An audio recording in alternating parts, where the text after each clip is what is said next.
Welcome back to Upper 90. My name is Justin Ruderman, and we need to talk about San Diego FC because only two other expansion teams in MLS history have recorded at least 14 points through the first 7 games of MLS life.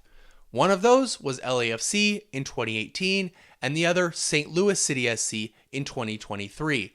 Both recorded 15 points through their first 7 games. LAFC ended up finishing third in the West, St. Louis first in the West, both great regular seasons before eventually being knocked out in the first round of the MLS Cup playoffs. But the following season is where we saw a stark difference between the two, as St. Louis fell off a cliff and LAFC won the Supporters' Shield. So the question is, which is San Diego FC?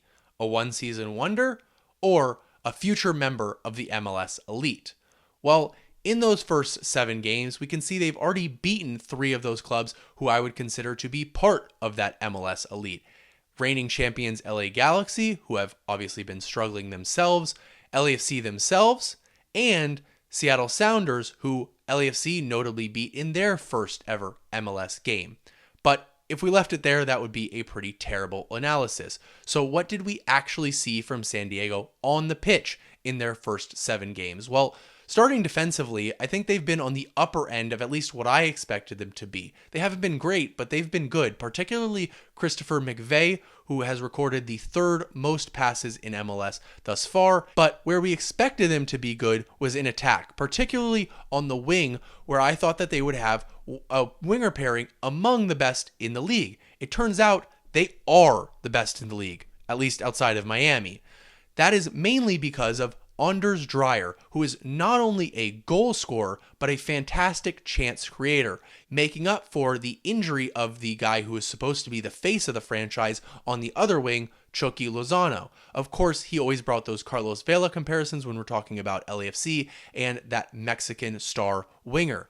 Chucky has been injured, so San Diego have been doing most of this without him, but when he did come back in his first start since return from injury against Seattle, he contributed to all 3 of San Diego's goals with a primary assist, secondary assist, and a goal of his own.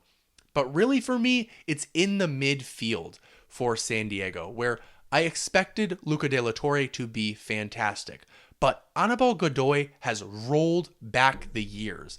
And it was really that first challenge of the season against LA Galaxy where I saw it live from the press box and he just got stuck in to a challenge. It was very early, very quick, and that set the tone for me, not only for that game, but for San Diego for the entire season.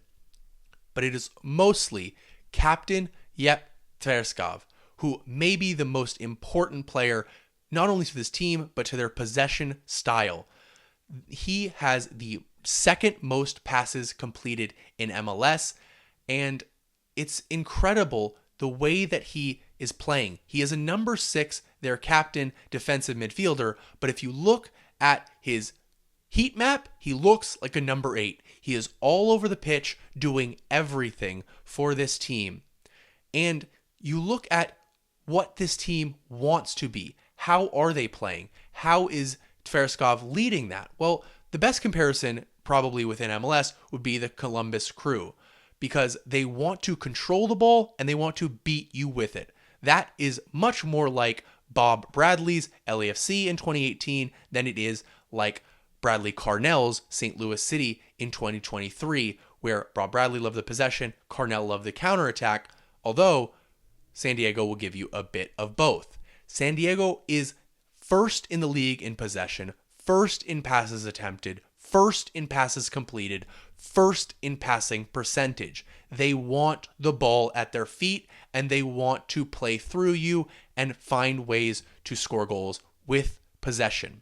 But they are also, as you would expect one of these elite teams to be, a very successful pressing team, top 5 in the league with 5.7 possessions won in the final third per game thus far.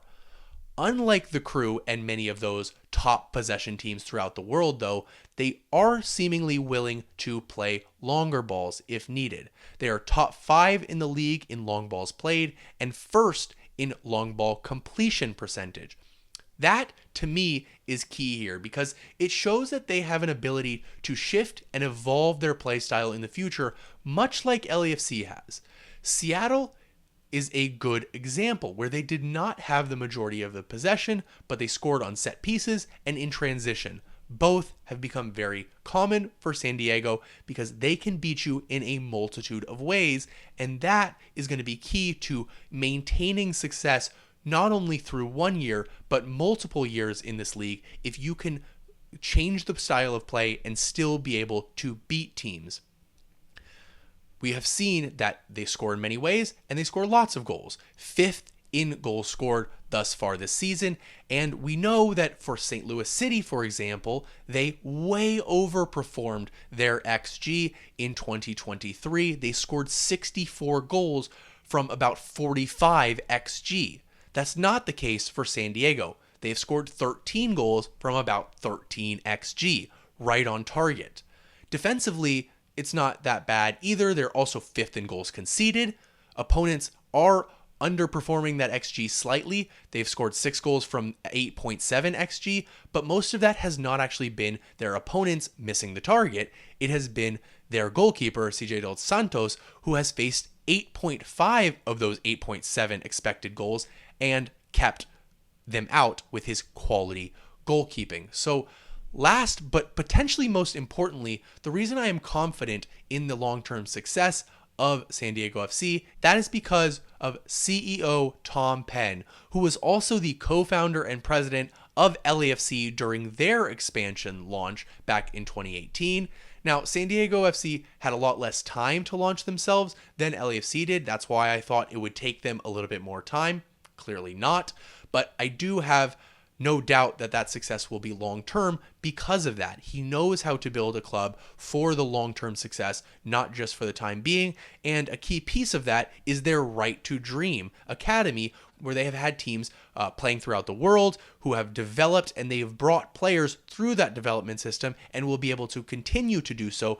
Players like Jep Tverskov, who is very, very key. If they continue to have that additional development system, that is only a pure benefit to them going forward. So this is why all of it together, to me, they're definitely closer to LAFC than St. Louis City in terms of elite potential. And that is no criticism of St. Louis for those St. Louis fans, because they are obviously building something positive out there as well. But tactically, as I've talked about, San Diego seems to have more in the toolkit to evolve in future years, as LAFC has really done under Steve Cherundolo. So the success may not come as quickly as it did for the Black and Gold, but I believe that the Chrome and Azul are here to stay as well. Let me know what you think, though, in the comment section below. Is San Diego FC going to be an MLS Elite club, or are they just a one-season wonder? Thank you so much for watching. If you enjoyed the video, please drop a like and subscription. I will see you next time.